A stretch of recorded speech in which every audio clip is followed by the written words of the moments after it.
All right, let's dive right in. We are going to be exploring one of the most ambitious and frankly mind-bending engineering projects in human history, building a global quantum network. And believe me, this isn't just about getting faster internet.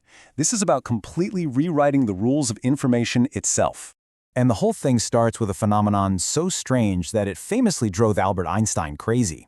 He called it spooky action at a distance, because he just couldn't wrap his head around the idea of two particles being connected instantly, no matter how much space was between them. Well, that spooky action is what we now call quantum entanglement.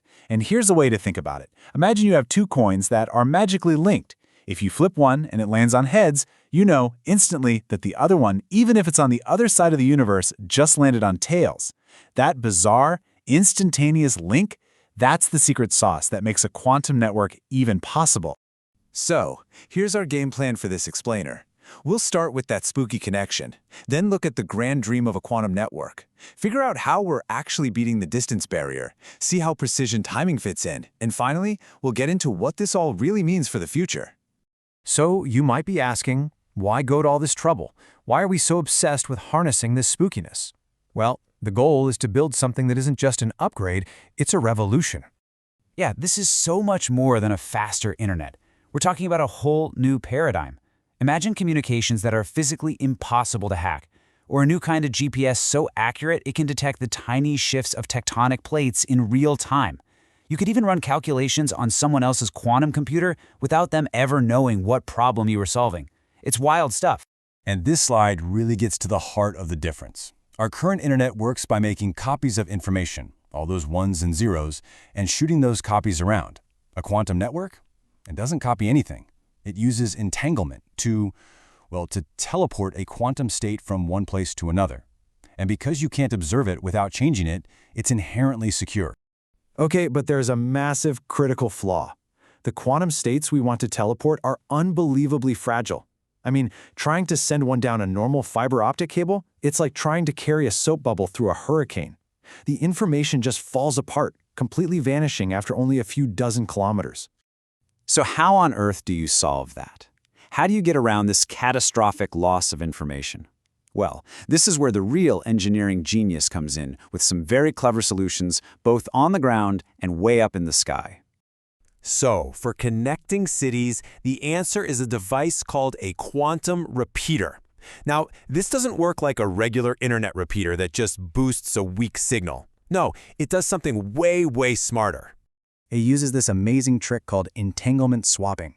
So, picture a repeater sitting between two cities. It creates one short distance entangled link to the city on its left and another short link to the city on its right. Then, and this is the magic part, the repeater does a special measurement that basically stitches those two separate links together, making the two faraway cities directly entangled, even though they never interacted. You just chain these things together and you can build a quantum link across a whole country. This works great for connecting places over land, but trying to lay a chain of quantum repeaters across the Pacific Ocean is, well, it's just not going to happen. So, to go truly global, we have to think differently. We have to look up. That's right. The answer is satellites. You just bypass the messy, noisy fiber optic cables completely. Instead, you beam the photons through the near-perfect vacuum of space. That delicate little soap bubble of quantum information can travel for hundreds or thousands of kilometers with way less disruption. And you don't have to take my word for it. China's Messias satellite has already proven this works. I mean, look at these numbers. It has successfully distributed entanglement over 1,200 kilometers. It even enabled a secure, unhackable video call between Beijing and Vienna. That's a distance of 7,600 kilometers. This isn't science fiction anymore. It's a proven technology. Now, for any of this to work, for the repeaters to swap entanglement, for the satellites to beam photons to the right place at the right time, everything has to be synchronized with a level of precision that is just hard to fathom. We are talking about timing the arrival of individual particles of light. And that's where something called quantum clock synchronization, or QCS, comes in. By sharing entangled particles between two clocks, you can align their timekeeping to a degree that just blows classical methods out of the water. It basically gives the entire network a perfectly steady, ultra-precise heartbeat. How precise are we talking? Well, experiments have already hit an accuracy of 15 picoseconds. That's 15 trillionths of a second. To put that in perspective, that's about the time it takes light to travel just a few millimeters. And if you think that's good, the long-term stability is even more staggering. 901 femtoseconds. A femtosecond is a quadrillionth of a second. I mean, it's a level of precision that our brains aren't really built to comprehend.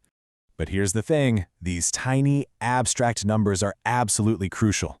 This insane level of precision is the engine that makes the whole network go. It's what allows the repeaters to work, it's what will enable that next-generation GPS, and it could even link telescopes all over the planet to create a virtual lens the size of the Earth, giving us sharper views of the universe than ever before. Okay, so let's pull all of these incredible pieces of engineering together, because when you do, you start to see the truly mind-bending implications of what we're building here.